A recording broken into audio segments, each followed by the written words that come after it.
السلام علیکم dear viewers, آپ کے فیورٹ انفارمیٹو چینل روشن ستارے سے میں ہوں شبیر احمد۔ ہمارا آج کا ٹاپک ہے صلح حدیبیہ اور حضرت ابو جندل رضی اللہ تعالی عنہ اور حضرت ابو بصیر رضی اللہ تعالی عنہ کا واقعہ۔ 6 ہجری میں حضور اقدس صلی اللہ علیہ وآلہ وسلم عمرہ کے ارادے سے مکہ مکرمہ تشریف لے جا رہے تھے۔ کفار مکہ کو اس کی خبر ہوئی اور اس خبر کو وہ اپنی ذلت سمجھتے تھے، اس لیے انہوں نے مزاحمت کی اور صلح حدیبیہ کے لیے حدیبیہ کے مقام پر آپ کو رکنا پڑا۔ جانثار صحابہ اکرام آپ کے ساتھ تھے جو حضور علیہ الصلوۃ والسلام پر جان قربان کر دینا اپنے لیے باعث فخر سمجھتے تھے۔ صحابہ کرام فوراً لڑنے کے لیے تیار ہو گئے، مگر حضور صلی اللہ علیہ وآلہ وسلم نے مکہ والوں کی خاطر سے لڑنے کا ارادہ نہیں فرمایا اور صلح کی کوشش کی۔ باوجود صحابہ کرام رضی اللہ تعالی عنہم اجمعین کی لڑائی پر تیاری اور بہادری کے، حضور اکرم صلی اللہ علیہ وآلہ وسلم نے کفار کو اس قدر رعایت عطا فرمائی کہ ان کی ہر شرط کو قبول فرما لیا۔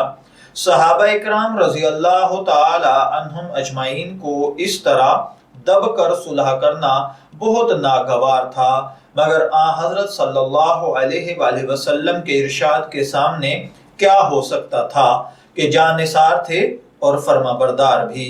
اس لیے حضرت عمر رضی اللہ تعالی عنہ جیسے بہادروں کو بھی دبنا پڑا۔ صلح میں شرطیں طے ہوئیں۔ ان شرطوں میں ایک یہ شرط بھی تھی کہ کافروں میں سے جو شخص اسلام لائے اور ہجرت کرے، مسلمان اس کو مکہ واپس کر دیں، اور مسلمانوں میں سے خدا نخواستہ اگر کوئی شخص مرتد ہو کر چلائے تو وہ واپس نہیں کیا جائے گا۔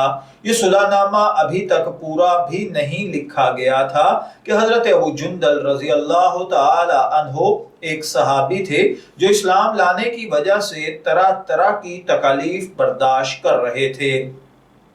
وہ زنجیروں میں بندھے ہوئے تھے۔ اسی حالت میں گرتے پڑتے مسلمانوں کے لشکر میں اس امید پر پہنچے کہ ان لوگوں کی حمایت میں جا کر اس مصیبت سے چھٹکارا پا لیں گے۔ ان کے باپ سہیل نے اس صلح نامہ میں کفار کی طرف سے وکیل تھے۔ اس وقت تک مسلمان نہیں ہوئے تھے، فتح مکہ میں مسلمان ہوئے۔ انہوں نے صاحبزادے کے تماچے مارے اور واپس لے جانے پر اصرار کیا۔ حضور علیہ الصلوۃ والسلام نے فرمایا کہ ابھی صلح نامہ مرتب نہیں ہوا، اس لیے ابھی پابندی کس بات کی، مگر انہوں نے اصرار کیا۔ پھر حضور صلی اللہ علیہ وآلہ وسلم نے فرمایا کہ ایک آدمی مجھے مانگا ہی دے دو، مگر وہ لوگ ظالم تھے، ضدی تھے، وہ نہ مانے، اور حضرت ابو جندل نے مسلمانوں کو پکار کر فریاد بھی کی کہ میں مسلمان ہو کر آیا ہوں، کتنی مصیبتیں اٹھا چکا ہوں، اب مجھے واپس کیا جا رہا ہے۔ اس وقت مسلمانوں کے دلوں پر جو گزر رہی ہوگی وہ اللہ ہی کو معلوم ہے، مگر حضور صلی اللہ علیہ وآلہ وسلم کے ارشاد سے واپس فرما دیے گئے۔ حضور نے تسلی فرمائی اور صبر کرنے کا حکم عنایت فرمایا اور فرمایا کہ ان قریب حق تعالی شانہ تمہارے لیے راستہ نکالیں گے۔ صلح نامہ کے مکمل ہو جانے کے بعد ایک دوسرے صحابی حضرت ابو بصیر بھی مسلمان ہو کر مدینہ منورہ پہنچے۔ کفار نے ان کو واپس بلانے کے لیے 2 آدمی بھیجے۔ حضور اقدس صلی اللہ علیہ وآلہ وسلم نے حسب وعدہ انہیں واپس فرما دیا۔ ابو بصیر نے عرض بھی کیا کہ یا رسول اللہ صلی اللہ علیہ وآلہ وسلم، میں مسلمان ہو کر آیا ہوں، آپ مجھے کفار کے پنجے میں پھر بھیجتے ہیں۔ آپ نے ان سے بھی صبر کرنے کو ارشاد فرمایا اور فرمایا کہ انشاءاللہ اللہ تعالیٰ ان قریب تمہارے واسطے راستہ کھولے گا۔ یہ صحابی ان دونوں کافروں کے ساتھ واپس ہوئے۔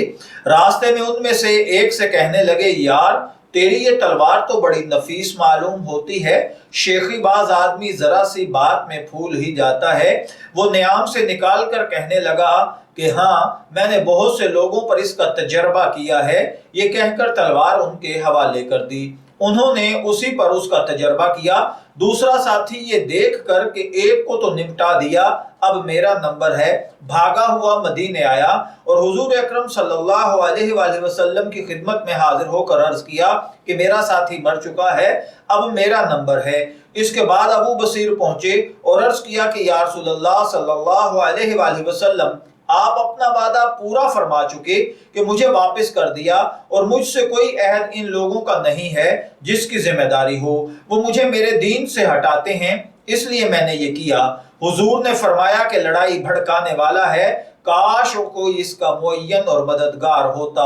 وہ اس کلام سے سمجھ گئے کہ اب بھی اگر کوئی مجھے طلب کرنے آئے گا تو میں واپس کر دیا جاؤں گا۔ اس لیے وہ وہاں سے چل کر سمندر کے کنارے ایک جگہ آ پڑے۔ مکہ والوں کو اس قصے کا حال معلوم ہوا تو ابو جندل بھی، جن کا قصہ پہلے گزرا تھا، چھپ کر وہیں پہنچ گئے۔ اس طرح جو شخص مسلمان ہوتا وہ ان کے ساتھ جا ملتا۔ چند روز میں یہ ایک مختصر سی جماعت ہو گئی۔ جنگل میں جہاں نہ کھانے کا کوئی انتظام، نہ وہاں باغات اور آبادیاں، اس لیے ان لوگوں پر جو گزری ہوگی وہ تو اللہ ہی کو معلوم ہے، مگر جن ظالموں کے ظلم سے پریشان ہو کر یہ لوگ بھاگتے تھے ان کا ناطقہ بند کر دیا۔ جو قافلہ ادھر کو جاتا اس سے مقابلہ کرتے اور لڑتے، حتیٰ کہ کفار مکہ نے پریشان ہو کر حضور کی خدمت میں عاجزی اور منت کر کے اللہ کا اور رشتہ داری کا واسطہ دے کر آدمی بھیجا کہ اس بے سری جماعت کو آپ اپنے پاس بلا لیں، یہ معاہدے میں داخل تو ہو جائیں، ہمارے لیے آنے جانے کا راستہ کھلے۔ لکھا ہے کہ حضور کا اجازت نامہ جب ان حضرات کے پاس پہنچا تو ابو بصیر مرض الموت میں گرفتار تھے۔ حضور کا والی نامہ ہاتھ میں تھا کہ اسی حالت میں انتقال فرمایا۔ تو دیکھیے میرے بھائیوں، اگر آپ اپنے دین پر پکے ہوں، بشرطے کہ دین سچا ہو، تو بڑی سے بڑی طاقت بھی آپ کو اس سے نہیں ہٹا سکتی۔ اور مسلمانوں کی مدد کا وعدہ تو اللہ تعالیٰ نے کیا ہے، لیکن حق یہ ہے کہ ہم مسلمان بھی ہوں۔ میں دعا گو ہوں کہ اللہ تعالیٰ ہمیں صحابہ کرام کے راستے پر چلنے کی توفیق عطا فرمائے۔ اجازت چاہیں گے، پھر ملیں گے کسی نئی شخصیت کے تعارف اور واقعے کے ساتھ۔ تب تک کے لیے اللہ حافظ۔